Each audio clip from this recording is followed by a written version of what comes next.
जय हिंद बच्चों। इस समय आप लोग महामना इंस्टीट्यूट के यूट्यूब चैनल से जुड़े हुए हैं। इस चैनल में मैं आपका स्वागत करता हूं। आज हम लोग क्लास 11th भौतिक विज्ञान एनसीईआरटी बुक हिंदी माध्यम का अध्याय 3 सरल रेखा में गति शुरू करेंगे। तो सबसे पहले हम लोग सरल रेखा में गति को समझें। तो सरल रेखा में गति क्या है? यदि कोई गतिमान वस्तु सरल रेखा में गति करती है तो इस प्रकार की गति को हम सरल रेखीय गति कहते हैं। अब सरल रेखीय गति का अध्ययन करने के लिए हमको यांत्रिकी के बारे में और फिर इसके बाद शुद्ध गतिकी के बारे में समझना होगा। तो सबसे पहले हम लोग यांत्रिकी के बारे में समझे कि यांत्रिकी क्या है। तो यह भौतिक विज्ञान की वह शाखा है जिसके अंतर्गत द्रव्यों, और आपको पता है कि द्रव्य में ठोस, द्रव, गैस तीनों आता है। तो द्रव्यों से संबंधित नियमों का अध्ययन किया जाता है। तो ये यांत्रिकी कहलाता है। यानी भौतिक विज्ञान की शाखा यांत्रिकी है और यांत्रिकी की शाखा शुद्ध गतिकी है। देखिए नाम से ही क्लियर हो रहा है, शुद्ध गतिकी, यानी केवल शुद्ध रूप से गति का अध्ययन किया जाता है।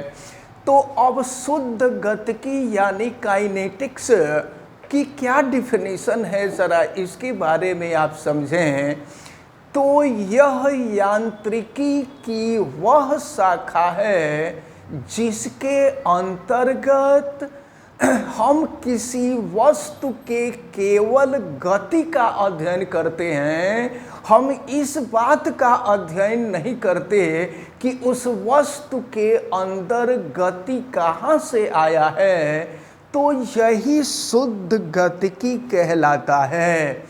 अब शुद्ध गतिकी के बाद हम लोगों को पढ़ना होता है निर्देश तंत्र के बारे में। निर्देश तंत्र का क्या मतलब होता है कि अगर हमें किसी वस्तु के बारे में बताना होगा कि वस्तु कहाँ है, तो उसको हम कैसे रिप्रेजेंट करेंगे, हम कैसे दिखाएंगे। तो अब हम लोग निर्देश तंत्र का अध्ययन करेंगे। निर्देश तंत्र, जिसको हम फ्रेम ऑफ रेफरेंस कहते हैं। तो ये फ्रेम ऑफ रेफरेंस क्या होता है, इसके बारे में हम लोग को समझना है। तो जैसा कि अभी हमने बताया आपको निर्देश तंत्र, तो तंत्र का मतलब सिस्टम होता है। ऐसा सिस्टम जिसकी सहायता से हम किसी वस्तु के गति को प्रदर्शित करें, तो यह निर्देश तंत्र कहलाता है। तो निर्देश तंत्र है क्या, इसको कैसे डिफाइन करेंगे? तो यह एक ऐसा निर्देशांक निकाय है। निर्देशांक आपको पता है कि अक्ष 3 होते हैं। नॉर्मली तो अभी तक आप पढ़े थे कि अक्ष 2 होते हैं, एक यक्ष अक्ष होता था, एक वाई अक्ष होता था। देखें तो एक यक्ष अक्ष होता है और दूसरा वाई अक्ष होता है, वाई वाई डैश, और तीसरा जेड अक्ष यहाँ से सामने के तरफ होता है। तो सामने के तरफ इसको दिखाना संभव नहीं है, इसलिए हम इसको इस तरह से दिखा देते हैं। ये भाग पीछे की तरफ होता है और यह भाग यहाँ से आगे की तरफ निकला होता है।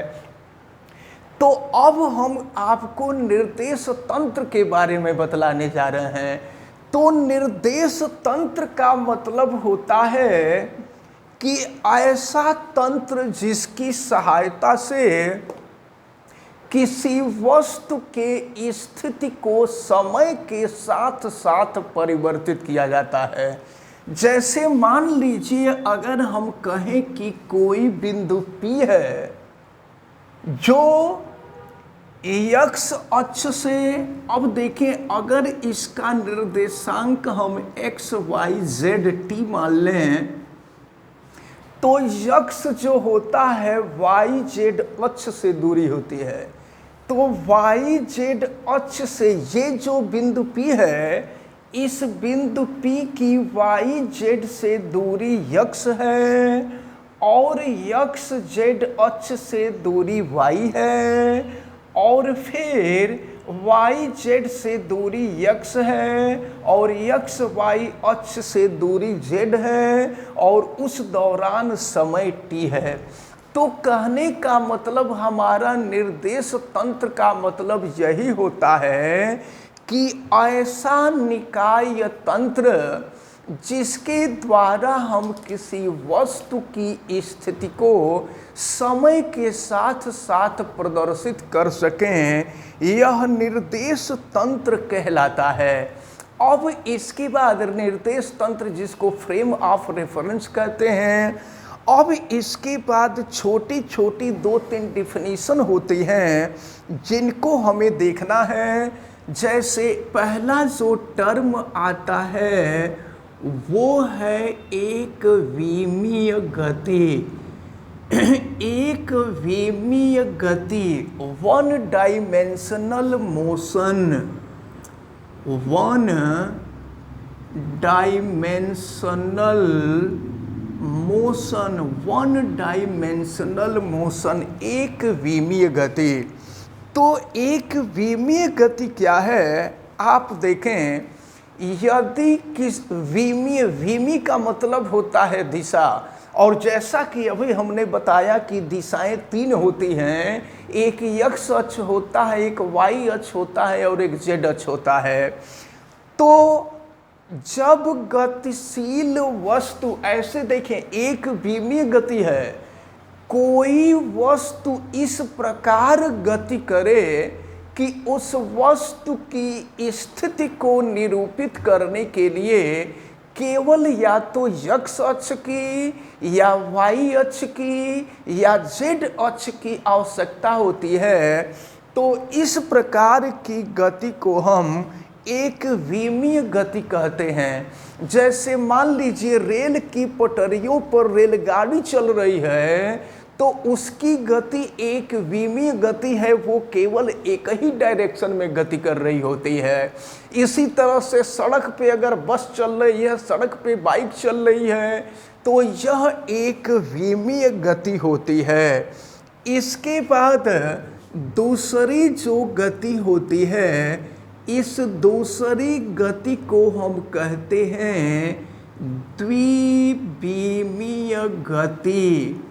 द्विविमीय गति यानी कि 2 डायमेंशनल मोशन। तो 2 डायमेंशनल मोशन क्या होता है, जरा इसको ध्यान से आप समझें। द्विविमीय गति, तो द्विविमीय गति क्या है समझें आप जरा। तो कोई वस्तु इस प्रकार गति करे कि उसके गति को प्रदर्शित करने के लिए केवल 2 अक्षों की जरूरत पड़े। 2 अक्ष माने या तो एक्स वाई अक्ष की जरूरत पड़े या वाई जेड अक्ष की जरूरत पड़े या जेड एक्स अक्ष की जरूरत पड़े।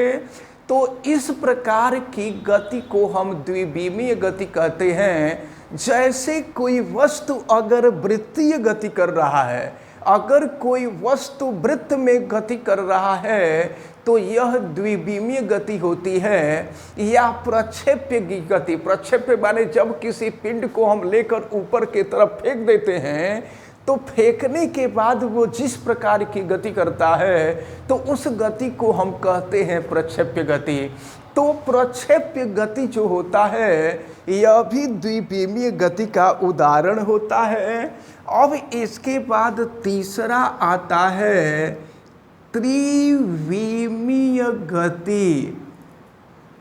त्रिविमीय गति, 3 डायमेंशनल मोशन।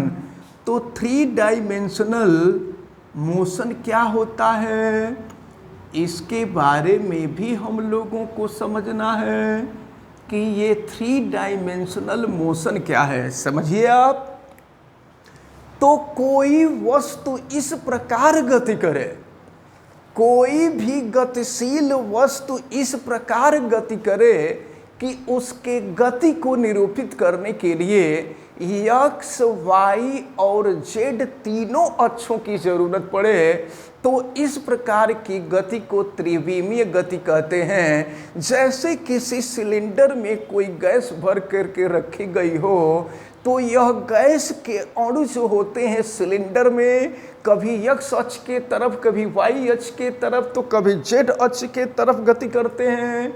तो इस प्रकार की गति को हम त्रिविमीय गति यानी 3 डायमेंशनल मोशन कहते हैं।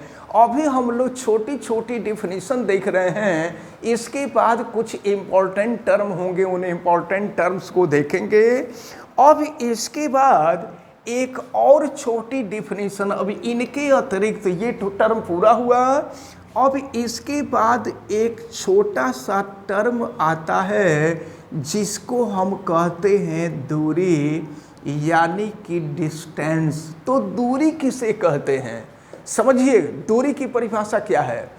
किसी गतिशील वस्तु के द्वारा, किसी गतिशील वस्तु के द्वारा तय किए गए पथ की लंबाई को, पथ माने रास्ते की लंबाई को, तो किसी गतिशील वस्तु के द्वारा तय किए गए पथ की लंबाई को ही हम दूरी कहते हैं या डिस्टेंस कहते हैं।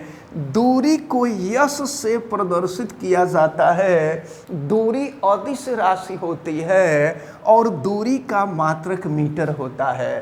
अब इसके बाद एक और छोटा सा टर्म आता है और ये है विस्थापन, डिस्प्लेसमेंट, डिस्प्लेसमेंट विस्थापन। तो विस्थापन क्या है समझिए, किसी गतिशील वस्तु के द्वारा किसी निश्चित दिशा में तय की गई दूरी को विस्थापन कहते हैं। विस्थापन को भी हम यश से प्रदर्शित कर सकते हैं। विस्थापन का भी मात्रक मीटर होता है, लेकिन आप याद रखे रहेंगे कि ये विस्थापन सदिश राशि है। इसके बाद एक दो और छोटे टर्म हैं, जैसे एक समान गति। तो एक समान गति किसे कहते हैं, यानी कि यूनिफॉर्म मोशन किसे कहते हैं। तो एक समान गति क्या है, ध्यान से समझिए कि जब कोई गतिशील वस्तु समान समय में समान दूरी तय करती है, तो इस प्रकार की गति को ही हम एक समान गति कहते हैं। और दूसरा आता है असमान गति। तो ये असमान गति यानी नॉन यूनिफॉर्म मोशन, ये क्या है, इसके बारे में हम लोगों को समझना है। असमान गति, तो अगर कोई गतिशील वस्तु समान समय में भिन्न भिन्न दूरी तय करे, तो इस प्रकार की गति को हम असमान गति कहते हैं। जैसे पहले वाले में मान लीजिए एक सेकंड में 1 मीटर गया, फिर 1 सेकंड में 1 मीटर गया, फिर 1 सेकंड में 1 मीटर गया, फिर 1 सेकंड में 1 मीटर गया, तो समान समय में समान दूरी तय करता है, तो इसको एक समान गति कहते हैं। और मान लीजिए समान समय में भिन्न भिन्न दूरी तय करता है, जैसे 1 सेकंड में 1 मीटर गया, फिर अगले 1 सेकंड में 2 मीटर चला गया, अगले 1 सेकंड में 1.5 मीटर चला गया, फिर अगले 1 सेकंड में 5 मीटर चला गया। तो इस प्रकार की गति को ही हम असमान गति कहते हैं। तो तो देखें, आज हम आपको छोटी छोटी और बहुत महत्वपूर्ण डेफिनेशन बतलाए हैं। ये बेसिक चीज़ें थी, इनको जानना जरूरी था, क्योंकि जब तक इसको नहीं जानेंगे आगे की चीज़ों को नहीं जानेंगे। तो सबसे पहले हम सरल रेखा में गति की परिभाषा बताए, फिर इसके बाद यांत्रिकी की परिभाषा बताए, शुद्ध गतिकी की परिभाषा बताए, निर्देश तंत्र के बारे में बताया, एक बीमीय गति, द्विबीमीय गति, त्रिबीमीय गति के बारे में बताया गया, दूरी और विस्थापन के बारे में बताया गया, एक समान गति और असमान गति के बारे में बताया गया। तो हमें उम्मीद है कि आज जितनी भी चीज़ें आपको बताई गई हैं, ये सारी चीज़ें आपको बहुत अच्छी तरह से समझ में आई होंगी। आप वीडियो को लाइक ज़रूर कीजिएगा, और अगर आप चैनल पे नए हैं तो चैनल को सब्सक्राइब भी कर लीजिएगा। चैनल सब्सक्राइब करने के लिए यूट्यूब पे महामना इंस्टीट्यूट सर्च कीजिए और फिर रेड कलर के सब्सक्राइब वाले बटन को क्लिक कर दीजिए, चैनल सब्सक्राइब हो जाएगा। अगर किसी प्रकार की कोई दिक्कत समझ में आती है तो आप हमें कमेंट करके बतावें। इस वीडियो को मैक्सिमम स्टूडेंट तक शेयर करें ताकि मैक्सिमम स्टूडेंट इसको बहुत अच्छी तरह से समझ सकें। आप बेल आइकन को भी प्रेस करें ताकि प्रतिदिन पढ़ने वाले वीडियो की सूचना आप तक पहुंचती रहे। आप सभी लोगों का बहुत बहुत धन्यवाद। जय हिंद।